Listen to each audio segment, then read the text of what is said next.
was like free to mint the NFT. You just had to pay for a gas fee, which was quite reasonable when I got it. And then I entered the Discord server and I saw like so many developers coming in with really like kind of asking the question like, what is Web3? What do I do? Like, how do I actually like make this? What is actually going on? What even like language is a smart contract? Which like it kind of made me keep myself accountable for creating a project and actually documenting it well every week or 2-3 times a week. And I kind of put this goal for myself. I said, okay, like I'm gonna write a blog. I'm gonna try to write like every 10 days and just post what I'm writing over there. And to be like very honest, I got all my opportunities from like Twitter, even my work today from my blog.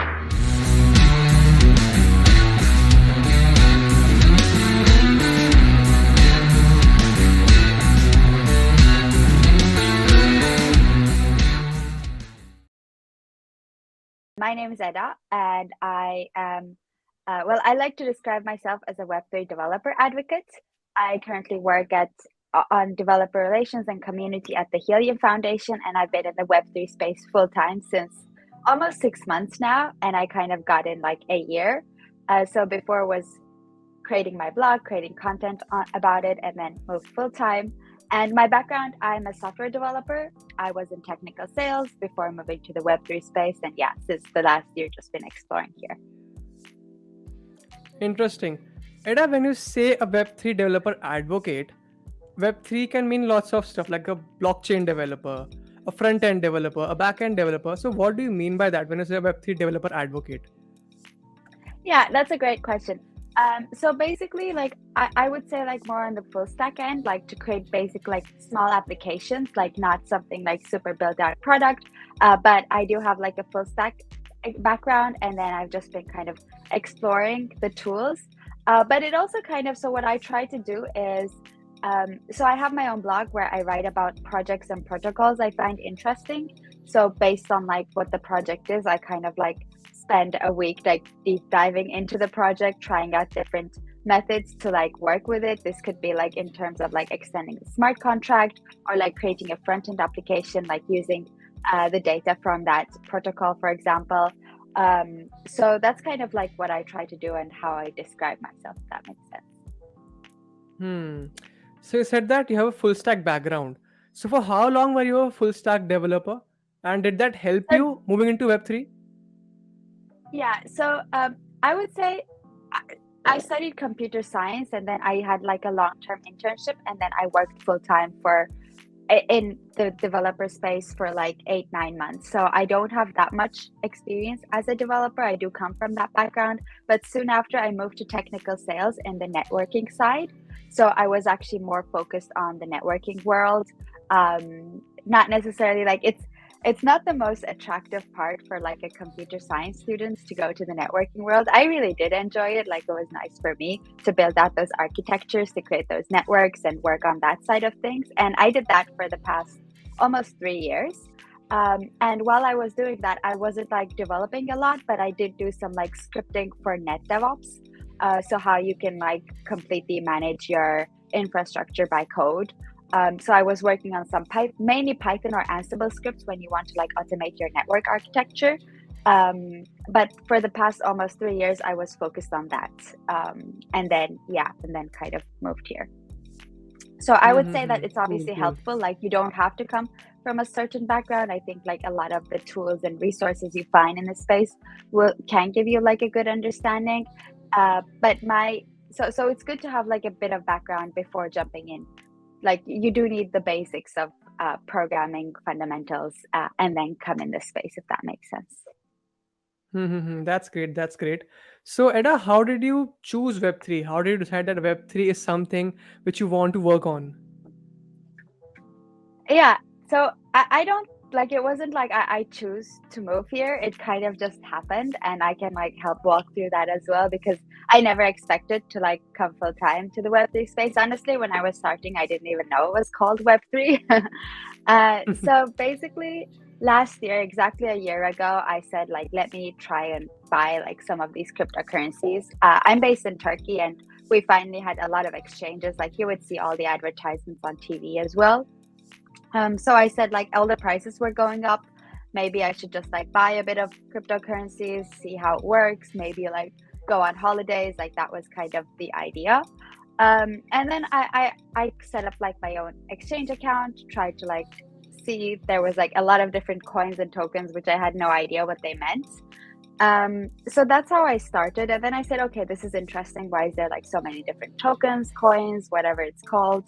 And then at the time, NFTs were like a huge thing. And I'm like, okay, like maybe let me just see how this NFT thing works. But nothing like technical. I was actually like planning to become like a solution architect at that point. So I was really interested in that tech stack, like also coming from like a more architecture background. And then I said, okay, like let me buy this NFT thing. And I bought like a random NFT. Like it's like a camel with like polka dots. I still have it. And then that was kind of like, oh, this is actually interesting. It's more than something which I could like potentially like make a bit of return on. Let me try and actually see how this works. Like, what is the technology behind this? Like, do I just like, how does this work, right? Like, how is this actually mine? Like, what is this wallet extension on my browser actually doing? So that's when I actually like started to be interested. I think it was summer last year.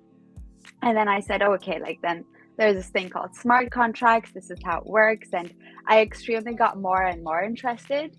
And it kind of really made sense for me to make the switch around December time last year. The one thing which I struggle with in Web3, Eda, to be honest, is that in Web2 we have passwords, right? If we're authenticating something, we make our own password, we save it, it's unique to us. In Web3, we get keys. They are auto-generated and they're long, right? So they're difficult to remember. You can remember them, but it's difficult to remember them. And one more thing, the real question lies here that someone can guess your key, right? Like, at least I think so, that someone can guess your key with a good enough amount of tries. So is Web3 really secure? That's a really great question. So as you mentioned, like you don't have the password authentication, but you have your own private keys. So or you can say like your seed phrase is also, you basically remember your seed phrase and not the private key, but you have different cryptography technologies used to generate like a wallet for you. And I'm not very good on that end, but basically like it would take just way too much time to like guess a password. I cannot like give the numbers, but you could like definitely try to guess the numbers, but I think there's even like a very large bug bounty for anyone who does that, because it's like impossible to actually guess, like realistically speaking. So I can't really speak on the cryptography side, how like the numbers are actually generated and like why it's not guessable, but I'm happy to like provide some links which I found really useful to kind of explain this to me. But I'm more like on the developing application side, so not really the protocol layer and how that keys etc are generated. So that's more like the cryptography experts, but it's virtually like it's realistically impossible to guess someone's password from what I understand. Good to know. Good to know. One thing which I've observed in the Twitter community especially is that the Web3 community is really supportive. Folks are really supportive, helpful, encouraging. So what are your thoughts about the Web3 community? Yeah, I think that's a really good point. So basically, like actually when I was starting with Web3, and I kind of like got more on Twitter after making the decision to get into Web3. I wasn't really using Twitter before. I just had it like to read news and stuff like that, but not posting anything. And then like when I was learning Web3, I learned about Developer DAO. So Nader was the first person which I discovered, like watching his tutorials, and then he started a DAO called Developer DAO. And I'm like, I miss like all this coin token thing, I miss this NFT thing, I'm not gonna miss whatever this DAO thing is. So I entered the Developer DAO. It was like free to mint the NFT. You just had to pay for a gas fee, which was quite reasonable when I got it. And then I entered the Discord server, and I saw like so many developers coming in with really like kind of asking the question like, what is Web3? What do I do? Like, how do I actually like make this? What is actually going on? What even like language is a smart contract written in? Like, it's It's just not something which I had in my daily life or in my university education. So I saw like a lot of people facing the same questions as I was facing, and that's kind of like what made me push to start the blog as well. And there was just like a very helpful community. And since I've been like in this space, I actually even posted a tweet the other day, like saying that I think Web3 is really based around community, because everyone has just been like really helpful, and like there's a lot of black areas. Like I have so many questions, unlike I used to have before. Like, yeah, before you had questions, but you would Google and probably like so many answers would actually show up. But I feel like in the Web3, we're kind of like defining this space. There's like lots of unknowns as well. So the community was really key in being like, okay, this is actually what this is. Hop on a Discord call and just kind of walk through the solution. So everyone has just been like really helpful. And I think there's like a really strong community supporting each other. So yeah, like I am definitely very, very glad to be part of the community. I wasn't really part of any internet community before, so I'm not sure, like maybe there are like other communities which provide. I know the open source community is actually also like pretty strong, but the Web3 community has been like a very essential key part in my whole journey. That's a great answer, Eda. All right. You mentioned your blog. I saw that you have posted very consistently on your blog. So I would love to know, like, how has it helped you in your journey? Yeah, I cannot even imagine doing what I'm doing without my blog at this point. It's just been like massively helpful for me. I started just, maybe like I should write because it kind of puts me on, like it kind of made me keep myself accountable for creating a project and actually documenting it well every week, or 2-3 times a week. And I kind of put this goal for myself. I said, okay, like I'm going to write a blog. I'm going to try to write like every 10 days and just post what I'm writing over there. And to be like very honest, I got all my opportunities from like Twitter, even my work today, from my blog. So I cannot like overstate the value of having a blog as a developer. I try to like say this all the time. It felt like, before I never would think to have a blog. But now first of all, it's a good resource for me to go back to because I can't remember everything, right? Like I create, for example, one of the first posts I created was, I think actually the very first one, how to create your own cryptocurrency token. So I don't know that by heart, right? Like I always have to go back and to check that resource. And instead of just Googling, I get to go to my own content and I have it well documented there. I can just go and get the pieces outside. So it really helps myself to go back. But it also helps like in order for you to have like a portfolio. Of course, you can have your GitHub projects, but if you're like looking for, I guess, like more developer relations or technical writing kind of position, or community management, I think a blog is very helpful. And I would really recommend, like if anyone is interested to move more on one of those areas, to just start, like get it out there, like anything like creator, like anything you can do which you're interested in, like in your sense, creating a podcast or like a YouTube tutorials, etc. Whatever you're interested in, you can kind of do, and that will be your portfolio. So I think it's way more powerful than your LinkedIn, which kind of lists the project you've done. But I like to kind of be like, hey, like this is more about me, because I think it's a way better representation of what I'm doing. And it's easier to like explain. You can just send a link. Hey, like if you want to know more info about me, just check my blog. It's just like a good way to kind of get the kind of create content, learn for yourself, and document as you go along. But when you're a first timer and want to write your first few blogs, there's this fear of judgment that what if I write a not good blog, not lengthy enough, if I make some mistakes, if I don't, express myself in the right manner. So how do you overcome that fear of judgment? Yeah, so I kind of realized that the first blog, probably it took me the most time to actually get out there. And not just the first one. I think I wrote more technical, but then a couple of blogs I wrote about my own journey. So they were like a bit more personal. Like I guess like creating your own cryptocurrency is fairly similar among most blog posts because it's like probably the same piece of code. But for me, like especially like writing about my own journey and kind of putting more personal stuff, that was a bit more harder. And what I really realized when writing the whole blog is you are the person which actually reads it 100 times. Not other people read it 100 True. times. So it's really, I think I had this discussion with a few people as well. Like, is it about like quantity or quality? I think it's kind of in between. Like not to write for the purpose of putting a blog out there, but if you find like a project that's interesting and if you write about what you're doing, I think it's good to be consistent. Like never to wait for perfect, because perfect will probably never happen. So if you're kind of okay with what you've written, if you've read it like a couple of times already, and maybe like ask a friend to pre-review as well. I think I did that a couple of times. That helped me out as well. Like I would just send it, hey, do you think this is good enough? And then thumbs up, and then I would, okay, then I'm posting. But now I'm kind of, as I write it, it's sometimes, ask for a peer review if I'm not exactly sure on a few areas.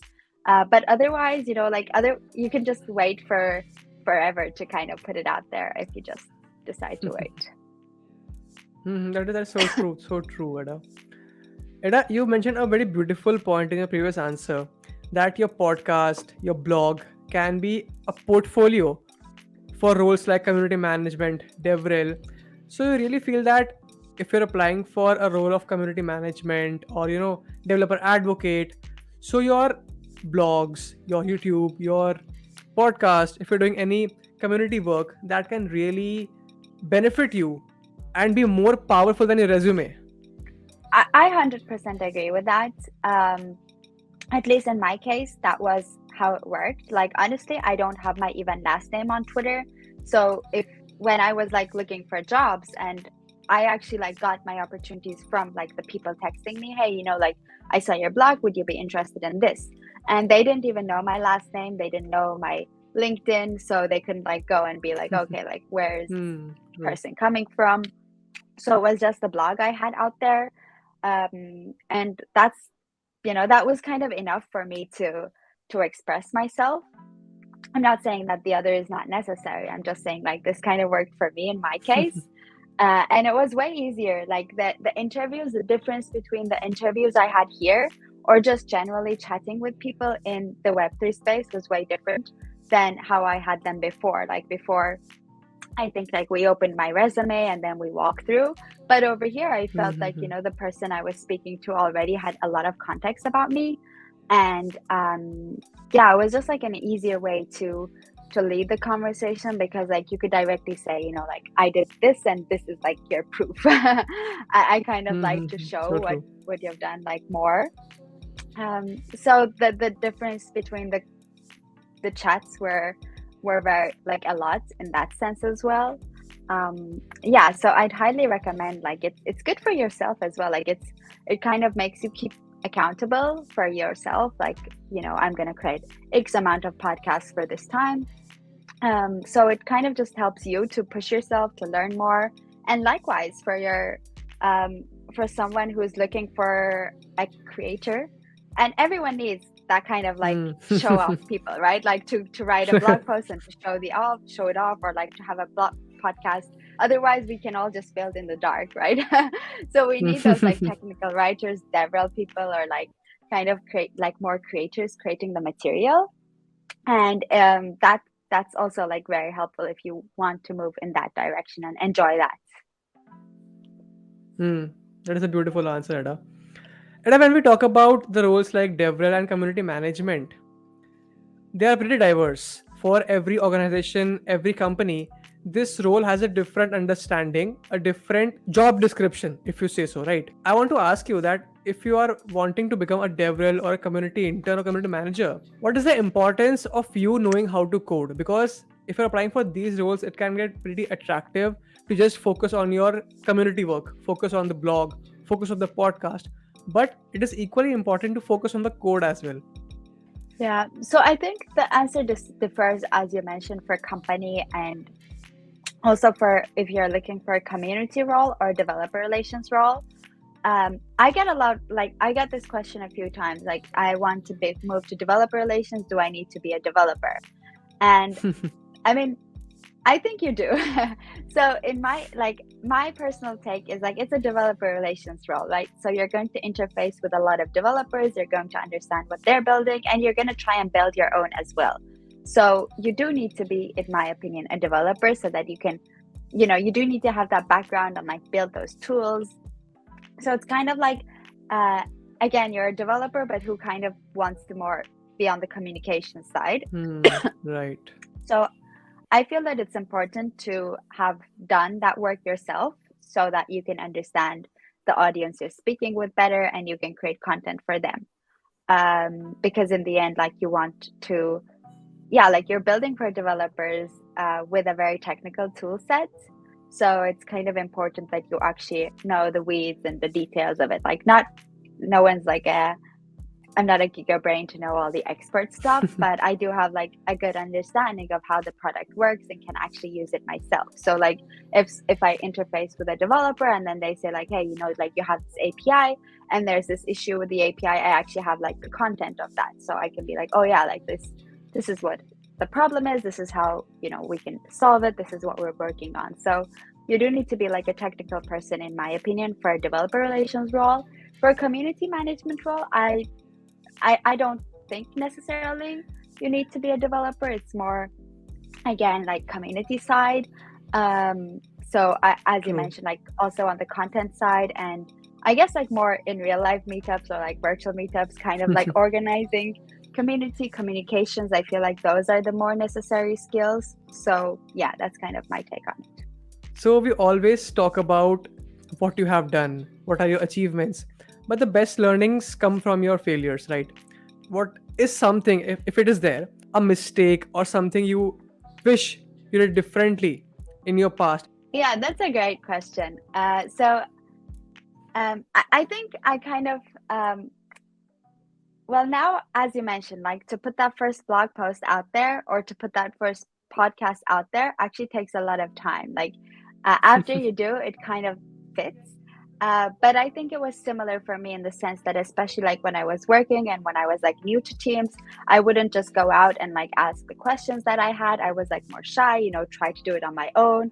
I'm not going to be that outgoing. Again, it kind of ties into like, I'm not going to put a blog post out there at this moment. But then it kind of made me realize that, you can only do so much on your own. So it is really important to go out and to ask the questions you have. And then I kind of, so getting the confidence to be like, it's really okay to not know. I feel like so many times we're under pressure to like answer it correctly and not say I don't know, which I feel is like really not the case. Like I'm completely okay admitting that I don't know, which I was definitely not before. So I think that really held me back. You can't like try to do everything. Obviously, like do your research and like make sure you spend enough time. But it's really okay to ask questions and not know everything. You kind of just gotta try your best and be open to like learning new things. Hi Eda, how are you doing? So my name is Anais. I just met you here over the podcast. Well, I met your Twitter profile and I was just curious, why are you following me on Twitter? I was working in the blockchain space and I'm just not sure if we interacted there at any point. And I'm just curious who you are and why you follow me. Awesome. That's a really good question. Exactly. I do follow her. I think she does like a lot of Kubernetes content and I'm not mistaken, right? So like in my old job as well, I was like more working on kind of containerization and that kind of space. So that's where I found out about her and starting to follow her. Like I'm not doing that, but I think it's still interested, like just trying to follow the latest.